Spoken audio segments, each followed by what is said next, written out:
ಎಲ್ಲ ಕಿಟಕಿಗಳು ಪುಡಿ ಪುಡಿಯಾಗಿದೆ, ಕೆಲವೊಂದು ಬಾಗಿಲುಗಳನ್ನು ಒಡೆದು ಹಾಕಿದ್ದಾರೆ. ಯಾರು ಒಂದಿಷ್ಟು ರಾಜಕಾರಣಿಗಳ ಜೊತೆ ಇರ್ತಾರೆ, ದೊಡ್ಡ ದೊಡ್ಡ ಬಿಸ್ನೆಸ್ ಮ್ಯಾನ್ಗಳು, ಕಾಂಟ್ರಾಕ್ಟರ್ಸ್ಗಳು, ಬರೀ ಇಂಥವರೇ ಬೆಳೀತಿದ್ದಾರೆ. ಅವ್ರಿಗೆ ಕೆಲಸ ಸಿಗುತ್ತೆ, ಅವ್ರಿಗೆ ಮನೆಗಳು ಸಿಗುತ್ತೆ, ಅವ್ರಿಗೆ ಇಂಥ ನಿವೇಶನಗಳು ಸಿಗುತ್ತೆ, ಎಲ್ಲೂ ಅವ್ರಿಗೆ ಸಿಗುತ್ತೆ. ನೋಡಿ, ಯಾರು ಹೇಳೋರಿಲ್ಲ ಕೇಳೋರಿಲ್ಲ ಅಂತಂದಾಗ ಈ ಥರ ಸರ್ವೇ ಸಾಮಾನ್ಯವಾಗಿ ಆಗುತ್ತೆ. ಇವತ್ತು ಪ್ರಾಕ್ಟಿಕಲ್ ಆಗಿ ಇಲ್ಲಿ ಬಂದು ನೋಡಿದಾಗ ಗೊತ್ತಾಗುತ್ತೆ, ಬಡವರಿಗೆ ಬರಬೇಕಾದಂತಹ ಯಾವುದು ಕೂಡ ಬಡವರಿಗೆ ಬರ್ತಿಲ್ಲ. ಇರೋ ಶ್ರೀಮಂತರನ್ನೇ ಮತ್ತಷ್ಟು ಬೆಳೆಸುವಂತಹ ಒಂದು ಕೆಲಸ ನಡೀತಿದೆ ಹೊರತಾಗಿ ಇದರಿಂದ ಯಾವ ಬಡವರಿಗೂ ನ್ಯಾಯ ಸಿಕ್ಕಿಲ್ಲ. ಇನ್ನೂ ಅನ್ಯಾಯದಲ್ಲೇ ಬಡವರು ಕಣ್ಣೀರಲ್ಲೇ ಕೈ ತೊಳೆಯುವಂತಹ ಪರಿಸ್ಥಿತಿ ಇವತ್ತು ನಮ್ಮ ಸೊಸೈಟಿಲಿದೆ. ಹಾಯ್ ಹಲೋ ಎಲ್ರಿಗೂ ಕೂಡ ನಮಸ್ಕಾರ. ಇವತ್ತು ನಾವಿದ್ದೀವಿ ಬಾಗಲಕೋಟೆ ಜಿಲ್ಲೆ ರಬಕವಿ ಬನಹಟ್ಟಿಯ ಕೊಳಗೇರಿ ಅಭಿವೃದ್ಧಿ ಮಂಡಳಿ ನೀಡಬೇಕಾಗಿರುವಂತಹ ನಿವೇಶನಗಳಲ್ಲಿದ್ದೀವಿ. ಸುಮಾರು 400ರಷ್ಟು ಮನೆಗಳು ಹೊಸದಾಗಿ ಏನು ನೀವು ನೋಡ್ತಾ ಇದ್ದೀರಿ, 400ರಷ್ಟು ಮನೆಗಳು ಬಡವರಿಗೆ ತಲುಪಬೇಕಾಗಿತ್ತು. ಕಟ್ಟಡ ಆಗಿ ಎಷ್ಟೋ ದಿನಗಳು ತಿಂಗಳುಗಳು ಕಳೆದರೂ ಕೂಡ ಇವತ್ತಿನವರೆಗೂ ಬಡವರಿಗೆ ಹಂಚಿಕೆಯಾಗದ ಮನೆಗಳ ಪರಿಸ್ಥಿತಿ ಏನಿದೆ ಅಂತ ಇವತ್ತು ನಿಮಗೆ ನೇರವಾಗಿ ತೋರಿಸ್ತೀನಿ. ಸುಮಾರು 400 ಮನೆಗಳ ಹಣೆ ಬರಹ ಹೆಂಗಾಗಿದೆ ಅಂದರೆ, ಇವತ್ತು ಬಡವರಿಗೆ ಹಂಚಿಕೆಯಾಗಿದ್ದರೆ ಬಹುಶಃ ಇಂಥ ಪರಿಸ್ಥಿತಿ ಬರ್ತಿರಲಿಲ್ಲ.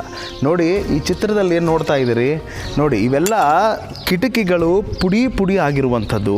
ಆಮೇಲೆ ಒಳಗಡೆ ಬರೀ ಸಾರಾಯಿ ಬಾಟಲ್ಗಳು, ಸೋಡಾ ಬಾಟಲ್ಗಳು, ಅಂದರೆ ಇದೊಂಥರ ಫ್ರೀ ಆಫ್ ಕಾಸ್ಟಲ್ಲಿರುವಂತಹ ಲಾಡ್ಜ್ ಆಗಿ ಬದಲಾವಣೆ ಆಗಿದೆ. ಈ ಕರ್ನಾಟಕ ಕೊಳಗೇರಿಯಲ್ಲಿ, ಅಂದರೆ ಈ ಕೊಳಗೇರಿ ಅಭಿವೃದ್ಧಿ ಮಂಡಳಿ ಏನಿದೆ, ಯಾರಿಗೂ ಮನೆ ಕೊಡಬೇಕು ಅನ್ನುವಂಥದ್ದನ್ನು ಮೊದಲು ನಿಮಗೆ ಒಂದು ಕ್ಲಾರಿಫಿಕೇಷನ್ ಕೊಡ್ತೀನಿ ನಾನು. ಮನೆ ಇಲ್ಲದವ್ರಿಗೆ, ಸರ್ಕಾರಿ ನಿವೇಶನ ಇಲ್ಲದವ್ರಿಗೆ, ತಗೊಳ್ಳದವ್ರಿಗೆ, ಆಮೇಲೆ ತುಂಬ ಕಡುಬಡವರಿಗೆ BPL ಕಾರ್ಡ್ ಏನಿರುತ್ತಲ್ಲ ಅಂಥವ್ರಿಗೆ ಈ ಮನೆಗಳನ್ನು ಕೊಡಬೇಕು ಅನ್ನುವಂತಹ ಒಂದು ರೂಲ್ಸ್ ಇದೆ. ಆಮೇಲೆ ಪ್ರತಿಯೊಬ್ಬರೂ ಕೂಡ 1,03,000 ರೂಪಾಯಿಗಳಷ್ಟು DDಯನ್ನು ಕಟ್ಟಬೇಕಾಗತ್ತೆ. ಕಟ್ಟಿದ್ದಾರೆ ಕೂಡ ಆಲ್ರೆಡಿ. ಕಟ್ಟಿದ ಮೇಲೆ ವರ್ಷಗಳ ಕಳೆದರೂ ಕೂಡ ಈ ಮನೆಗಳಿಗೆ ಇನ್ನೂ ಅನಾಥವಾಗಿ ಇರುವಂಥದ್ದು ನೋಡಿ ಯಾವ ಥರ ಆಗಿದೆ ಅಂತಂದರೆ, ಎಲ್ಲ ಕಿಟಕಿಗಳು ಪುಡಿ ಪುಡಿಯಾಗಿದೆ, ಕೆಲವೊಂದು ಬಾಗಿಲುಗಳನ್ನು ಒಡೆದು ಹಾಕಿದ್ದಾರೆ, ಬಾಗಿಲುಗಳಿಗೆ ಬೀಗಗಳಿಲ್ಲ, ಒಳಗಡೆ ಇರುವಂಥ ಎಲೆಕ್ಟ್ರಿಕಲ್ಸ್ ಏನು ಬೋರ್ಡ್ ಇದೆ ಅದನ್ನೆಲ್ಲನೂ ಕೂಡ ಹಾಳು ಮಾಡಿದ್ದಾರೆ. ಆಮೇಲೆ ಪೈಪ್ಗಳನ್ನು ಡ್ಯಾಮೇಜ್ ಮಾಡಿದ್ದಾರೆ. ಅಂದರೆ ಒಂದು ವಿಚಾರ ಮಾಡಿ, ನೀವು ನಮ್ಮ ಮನೆಯಲ್ಲಿ ಏನಾದರೂ ಒಂದು ಸಣ್ಣ ಪುಟ್ಟ ಸಮಸ್ಯೆಗಳು, ಈ ಥರ ಕಿಟಕಿ ಡ್ಯಾಮೇಜ್ ಆಗಿದ್ದರೆ ಅದನ್ನು ಹಾಕ್ಸೋದಕ್ಕೆ ಸುಮಾರು ದಿನಗಳು ಬೇಕಾಗುತ್ತೆ ನಮಗೆ. ಯಾಕೆಂದರೆ ಅದರ ಬೆಲೆ ಏನು ಅಂತ ನಮಗೆ ಗೊತ್ತು. ಆದರೆ ಸರ್ಕಾರಿ ನಿವೇಶನಗಳು ಅಂತಂದರೆ ಇವೇನು ಸುಮ್ಮನೆ ಬಂದಿರೋದಿಲ್ಲ. ನೀವೆಲ್ಲ ಟ್ಯಾಕ್ಸ್ ಕಟ್ಟಿರುವಂಥ ದುಡ್ಡಲ್ಲಿ ಇಂಥ ಐಷಾರಾಮಿ ಮನೆಗಳನ್ನು ಕಟ್ಟಿ ಬಡವರಿಗೆ ಹೆಲ್ಪ್ ಆಗಲಿ ಅಂತ ಮಾಡಿರ್ತಾರೆ. ಬಟ್ ಇವತ್ತಿಗೂ ಕೂಡ ಇಲ್ಲಿರುವಂತಹ ಸುಮಾರು 400 ಮನೆಗಳು ಅನಾಥವಾಗಿ ಬಿದ್ದಿವೆ. ಇಲ್ಲಿರುವಂಥ ಸುಮಾರು 400 ಮನೆಗಳಲ್ಲಿ ಕೇವಲ 250 ಮನೆಗಳಿಗೆ ಸ್ಲಮ್ ಬೋರ್ಡ್ ಇಶ್ಯೂ ಮಾಡಿರುವಂಥ ಅಮೌಂಟ್ ಎಷ್ಟು ಗೊತ್ತಾ? ಡೆವಲಪ್ಮೆಂಟ್ಗೆ 17.5 ಕೋಟಿಗೂ ಅಧಿಕ ಅಮೌಂಟು. ಅದಕ್ಕೆ ಬೇಕಾದಂತಹ ಡಾಕ್ಯುಮೆಂಟ್ಸ್ಗಳು ನಮ್ಮ ಹತ್ರ ಇದೆ. ಅಂದರೆ 17.5 ಕೋಟಿ ಏನು ದುಡ್ಡೇ ಅಲ್ವೇನು? ಹಂಗಾದರೆ ಇದಕ್ಕೇನು ಬೆಲೆನೇ ಇಲ್ವಾ? 17.5 ಕೋಟಿ ಹಾಕಿ ಇಷ್ಟೆಲ್ಲ ಕಟ್ಟಡಗಳನ್ನು ನಿರ್ಮಾಣ ಮಾಡಿದ್ದೀರಿ, ಎಲ್ಲನೂ ಮಾಡಿದ್ದೀರಿ, ಮತ್ತೆ ಹಾಳಾಗೋವರೆಗೂ ಬಿಟ್ಟಿದ್ದೀರಿ. ಯಾಕೆ ಬಡವ್ರಿಗೆ ಹಂಚಿಕೆ ಮಾಡಿಲ್ಲ? ಇನ್ನೊಂದು ದೊಡ್ಡ ಸ್ಕ್ಯಾಮ್ ಏನು ಗೊತ್ತಾ? ಇಷ್ಟೆಲ್ಲ ಕೋಟಿಯಷ್ಟು ಖರ್ಚು ಮಾಡಿ ಇಂತಹ ಬಿಲ್ಡಿಂಗ್ಸ್ಗಳನ್ನು ಕಟ್ಟಿದಾರಲ್ಲ ಇವರು, ಏನೋ ಒಂದು ಲಿಸ್ಟನ್ನು ಬಿಟ್ಟಿದ್ದಾರೆ. ಆ ಲಿಸ್ಟಲ್ಲಿ ಅಪ್ಪ, ಮಗ, ಸೊಸೆ, ಅಂದರೆ ಒಂದೇ ಮನೆಯಲ್ಲಿ 4-5 ನಿವೇಶನಗಳನ್ನು ಹಾಕಿದ್ದಾರೆ. ಅಂದರೆ ಯಾರು 1,03,000 ಕಟ್ತಾರೆ ಅವ್ರಿಗೆ ಹಾಕಿದ್ದಾರೆ. ಅಂದರೆ ವೆರಿಫೈ ಮಾಡಿಲ್ಲ, ಅವರು ಬಡವರು, ಅವ್ರಿಗೆ ಬೇರೆ ಕಡೆ ಮನೆ ಇದೆಯೋ ಜಾಗ ಇದೆಯೋ ಗೊತ್ತಿಲ್ಲ. ಅದೊಂದು ದೊಡ್ಡ ಸ್ಕ್ಯಾಮ್ ಇದೆ. ಈ ಹಂಚಿಕೆ ಆಗಿರುವಂತಹ ಲಿಸ್ಟ್ ಏನಾದರೂ ನಮ್ಮ ಕೈಯಲ್ಲಿ ಸಿಗಬೇಕು, ಒಬ್ಬೊಬ್ಬರನ್ನು ಸುಮ್ಮನೆ ಅಂತೂ ಬಿಡೋದಿಲ್ಲ. ಅರ್ಥ ಆಯ್ತಾ?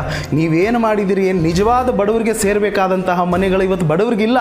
ಆಲ್ರೆಡಿ 4-5 ಬಿಲ್ಡಿಂಗ್ಗಳು, ಕಮರ್ಷಿಯಲ್ ಕಾಂಪ್ಲೆಕ್ಸ್ಗಳು ಇರುವಂಥವ್ರಿಗೆ ನೀವು ಹಂಚಿಕೆ ಮಾಡಿರೋದನ್ನು ನಾವು ಕಂಡಿದ್ದೀವಿ.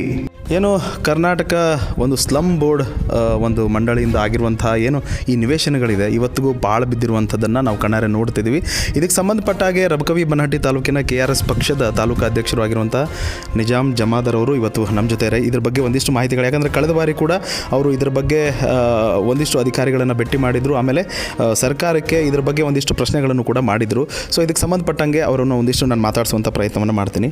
ಸರ್, ಮೊದಲಿಗೆ ನಮಸ್ತೆ. ನಮಸ್ತೆ ಸರ್. ಈ ಏನು ರಬಕವಿಯಿಂದ ಸ್ವಲ್ಪ ದೂರದಲ್ಲಿರುವಂತಹ ಈ ನಿವೇಶನಗಳಿದೆ, ಇದು ಬಡವರಿಗೆ ಆಗಬೇಕು ಅನ್ನುವಂಥದ್ದು ಒಂದು ಕರ್ನಾಟಕ ಸ್ಲಮ್ ಬೋರ್ಡ್ದಿಂದ ಅಲಾಟ್ ಆಗಿರುವಂಥದ್ದು. ಸುಮಾರು 400ಕ್ಕೂ ಹೆಚ್ಚು ಮನೆಗಳು ಇಲ್ಲಿದೆ.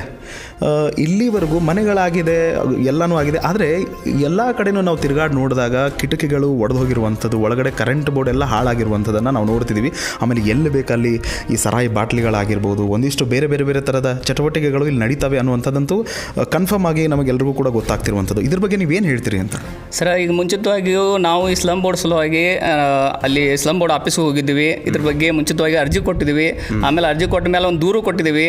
ಆಮೇಲೆ ಮೇಲ್ಮನವಿ ಸಲ್ಲಿಸಿದ್ವಿ. ಆದರೂ ಇದುವರೆಗೆ ಯಾವುದೇ ಅಧಿಕಾರಿಗಳು ರೆಸ್ಪಾನ್ಸ್ ಮಾಡಂಗಿಲ್ಲ. ಅವರು ಆಗಿನ ಟೈಮ್ಗೆ ಹೇಳ್ತಾರೋ ಇಲ್ರಿ ಸರ್ ಬರ್ತೀವಿ ಪರಿಶೀಲನೆ ಮಾಡ್ತೀವಿ, ನಾವು ಬಂದು ಇದು ಪರಿಶೀಲನೆ ಮಾಡಿ ಇದು ಕಟ್ಟಡ ಬಗ್ಗೆ ಪರಿಶೀಲನೆ ಮಾಡಿರಿ, ಆಮೇಲೆ ಇದ್ರ ಬಗ್ಗೆ ಯಾರ್ಯಾರು ಕೊಟ್ಟಾರೆ ಅನ್ನೋದ್ರ ಬಗ್ಗೆನೂ ಕಂಪ್ಲೀಟಾಗಿ ಅವ್ರು ಕೇಳಿದ್ವಿ, ಮಾಹಿತಿ ಕೇಳಿದ್ವಿ. ಅದ್ರ ಬಗ್ಗೆನೂ ಸರಿಯಾಗಿ ರೆಸ್ಪಾನ್ಸ್ ಮಾಡಲ್ಲ. ಅವ್ರು ಅಧಿಕಾರಿಗಳು ಯಾಕೆ ಈ ರೀತಿ ಯಾಕೆ ಬೇಜವಾಬ್ದಾರಿತನ ತೋರತ್ತಾರೋ, ಏನು ಅವರಿಂದ ಏನು ಅವ್ರು ಇದ್ರಾಗ ಏನು ಶಾಮೀಲ್ ಅದಾರೋ ಅನ್ನೋದು ಅರ್ಥ ಆಗ್ತಾ ಇಲ್ಲ. ಅಟ್ಲೀಸ್ಟ್ ಇಲ್ಲಿ ಸ್ಥಳೀಯರು ಶಾಸಕರು ಸಿದ್ದು ಸೌದಿ ಅವರು, ಸೊ ಅವರು ಕೂಡ ಗಮನ ಹರಿಸಬೇಕಾಗಿತ್ತು. ಇದಕ್ಕೆ ಸಂಬಂಧಪಟ್ಟಂಗೆ ನೀವು ಯಾವತ್ತಾದರೂ ಅವ್ರನ್ನ ಕೇಳುವಂಥ ಪ್ರಯತ್ನ ಮಾಡಿದ್ದೀರಿ? ಹೇಗೆ? ಇಲ್ಲ ಸರ್, ನಾನು ಸ್ಥಳೀಯ ಶಾಸಕರಿಗೆ ಇದುವರೆಗೆ ನಾವು ಅವ್ರ ಜೊತೆ ಏನು ಮಾತಾಡಿಲ್ಲ ಇದ್ರ ಸಲುವಾಗಿ. ಬಟ್ ಅವರು ಸ್ಥಳೀಯ ಶಾಸಕರಾಗಿ ಅವರು ಇದ್ರ ಬಗ್ಗೆ ಒಂದು ಸಂಬಂಧಪಟ್ಟವರಿಗೆ ಮಾಹಿತಿ ಕೇಳಬೇಕಾಗಿತ್ತು ಸರ್. ಯಾಕಂದರೆ ಎಷ್ಟು ದಿವಸ ಮನೆ ಆಗಿ ಅದನ್ನು ಯಾಕೆ ಹಸ್ತಾಂತರ ಮಾಡುವಲ್ರಿ ಅನ್ನೋದನ್ನು ಅವ್ರು ಕೇಳಬೇಕಾಗಿತ್ತು. ನಾನು ಸ್ಥಳೀಯ ಶಾಸಕರಿಗೂ ಒಂದು ಮನವಿ ಮಾಡ್ಕೋತಾ ಇದ್ದೀನಿ. ತಾವು ಒಂದು ಅಧಿಕಾರದಲ್ಲಿದ್ದು ಸಂಬಂಧಪಟ್ಟವರಿಗೆ ಇದ್ರ ಬಗ್ಗೆ ತಾವು ಒಂದು ನಿರ್ದೇಶನ ಮಾಡಿ ಇದನ್ನು ಆದಷ್ಟು ಬೇಗ ಇವು ಸಂಬಂಧ ಯಾರಿಗೆ ಇವು ಮನೆಗಳು ಯಾರು ಫಲಾನುಭವಿಗಳು ಅದಾರೋ ಅವ್ರಿಗೆ ಮನೆಗಳನ್ನು ಹಸ್ತಾಂತರ ಮಾಡಿಸುವಂಥ ಕೆಲಸ ತಾವು ಮಾಡ್ಬೇಕು ಸರ್. ಆಮೇಲೆ ಈ ಫಲಾನುಭವಿಗಳು ಅಂತಂದಾಗ ನಮ್ಮ ನೆನಪಾಗುತ್ತೆ, ಏನೋ ಫಸ್ಟ್ ಲಿಸ್ಟ್ ಏನೋ ಆಲ್ರೆಡಿ ಬಿಟ್ಟಿದ್ದಾರಂತೆ. ಬಟ್ ಆ ಲಿಸ್ಟಲ್ಲಿ ಆಲ್ರೆಡಿ ಸಿಟಿಗಳಲ್ಲಿ ಬೇರೆ ಬೇರೆ ಕಡೆಯಲ್ಲಿ ಜಮೀನುಗಳು, ಮನೆಗಳು, ಕಾಂಪ್ಲೆಕ್ಸ್ಗಳು, ಆಮೇಲೆ ಒಂದೇ ಮನೆಯಲ್ಲಿ 2-3 ಮನೆನ ಇಲ್ಲಿ ಹಂಚಿಕೆ ಆಗಿದೆ ಅನ್ನುವಂಥ ಒಂದು ಅಪವಾದ ಕೂಡ ಇನ್ನೂ ಇದೆ.